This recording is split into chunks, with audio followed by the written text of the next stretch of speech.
नमस्कार। आज हम एक बहुत ही गहरे और पवित्र रिश्ते की बात करेंगे, भगवान शिव और उनके प्रिय भक्त नंदी। जी बिल्कुल, ये रिश्ता अटूट है और इसकी कहानी में भक्ति है, थोड़ी ईर्ष्या भी है, संकट है और फिर समाधान भी। हाँ, हमने कुछ लेख देखे हैं, जैसे नंदी और भोलेनाथ, भक्त भगवान का अटूट संबंध और नंदी की निष्ठा और पार्वती का पश्चाताप।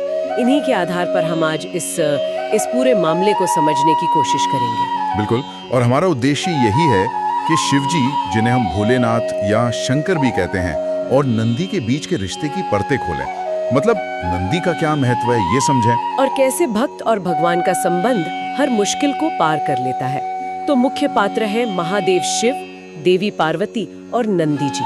जी, तो शिव वो तो ऊर्जा के भंडार हैं, करुणा के अवतार। शंकर मतलब ही एक कल्याण करने वाले। अच्छा, तो कहानी शुरू होती है कैलाश पर। देवी पार्वती को थोड़ी सी, आप कह सकती हैं, परेशानी होने लगती है। हाँ, परेशानी इस बात से कि नंदी हर समय शिवजी के पास ही रहते थे। बिल्कुल, उनके शब्दों में कहें तो आपका नंदी हम दोनों को करता है परेशान। उन्हें लगता था कि पति पत्नी की बातों के समय भी नंदी दरवाजे पर ही खड़े रहते हैं, एकांत नहीं मिल पाता। हाँ, और ये दिलचस्प है क्योंकि इसमें मानवीय भावनाएं दिखती हैं। बात सिर्फ एकांत की नहीं थी, थोड़ा ईर्ष्या का भाव भी आया। ईर्ष्या किस बात की? जब शिवजी नंदी की बहुत प्रशंसा करते थे, उनकी स्वामी भक्ति की, तो पार्वती जी को शायद थोड़ा लगा कि अच्छा, को थोड़ा लग गया। हाँ, मतलब उन्होंने तुलना भी की, नंदी को बैल बुद्धि तक कह दिया और अपने वाहन शेर से उनकी तुलना कर डाली। ओहो। तो शिवजी ने क्या किया? उन्होंने कुछ समझाया नहीं? समझाया। शिवजी ने पार्वती जी को कहा कि देखो, नंदी बहुत स्वामी भक्त है, बड़ा ही स्वामी भक्त नंदी मेरा, करो विश्वास तुम। उन्होंने ये भी स्पष्ट किया कि पार्वती उनके दिल में है और नंदी दिल के पास, दोनों ही खास हैं। पर पार्वती जी मानी नहीं उस वक्त। नहीं, वो थोड़ी हटकर बैठी और फिर उन्होंने सीधे नंदी से ही कह दिया। काफी कठोर वचन थे वो। क्या कहा उन्होंने? उन्होंने कहा, हम दोनों के पीछे क्यों पड़े रहते दिन रात, अभियोजन हो जा नजरों से, मान सुले मेरी बात। मतलब सीधे सीधे जाने को कह दिया। अरे बाप रे, ये सुनकर तो नंदी जी का दिल टूट गया होगा। बिल्कुल, वो रोते हुए कैलाश छोड़कर चले गए, ये सोचकर कि अब कभी वापस नहीं आएंगे, और जाकर गायों के झुंड में छिप गए, अपना रूप बदलकर। लेकिन नंदी के जाने का असर तो शिवजी पर भी हुआ होगा। बहुत गहरा असर।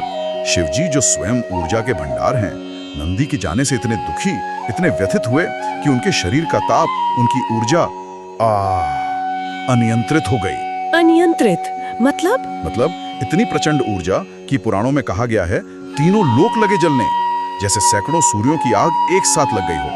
गंगा मैया का जल भी उसे शांत नहीं कर पा रहा था। बाप रे, ये तो पूरी सृष्टि पर संकट आ गया। हाँ, भयंकर संकट। ब्रह्मा जी, विष्णु जी, इंद्र, सारे देवता घबरा गए। सब दौड़े दौड़े शिवजी के पास पहुंचे। और पार्वती जी, उन्हें अपनी गलती का एहसास हुआ? अब तक हो चुका था।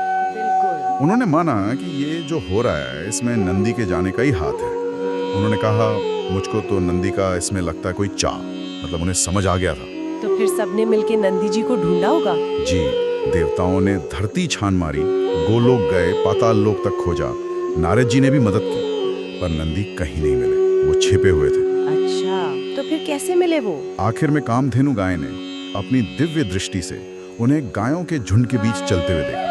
बीच में छुपके चल रहा नंदी। मिल तो गए, पर क्या वो लौटने को तैयार हुए? पार्वती जी के शब्दों ने याद होंगे। बिल्कुल। उन्होंने मना कर दिया, कहा, मेरी स्वामिनी पार्वती मुझसे ईर्ष्या करती है, मैं कैलाश नहीं जा सकता। तो फिर कैसे माने वो? यहीं पार्वती जी ने बड़प्पन दिखाया। वो स्वयं नंदी के पास गईं, उन्होंने क्षमा मांगी। उन्होंने खुद माफी मांगी? हाँ, उन्होंने कहा, भूल हो गई मुझसे, नंदी मान लो मेरी बात, सदा ही रहना तुम अब मेरे और स्वामी के साथ।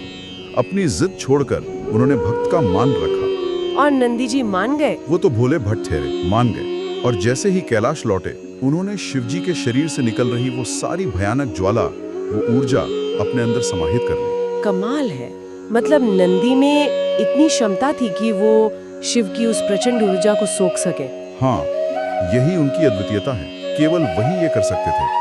सृष्टि बच गई और शिवजी अपने प्रिय नंदी को देखकर बहुत प्रसन्न हुए। इसी वजह से शिव मंदिरों के बाहर नंदी हमेशा विराजमान रहते हैं। बिल्कुल सही। मान्यता यही है कि मंदिर से जो शिव की तीव्र ऊर्जा निकलती है उसे नंदी द्वार पर ही संतुलित करते हैं, अपने अंदर समा लेते हैं ताकि वो भक्तों पर कोई बुरा असर ना डाले।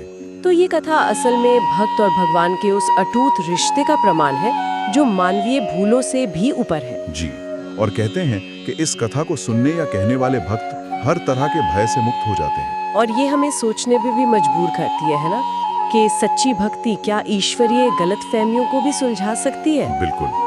और कैसे ब्रह्मांडीय संतुलन में छोटी लगने वाली भूमिकाएं भी कितनी जरूरी, कितनी अनिवार्य हो जाती हैं।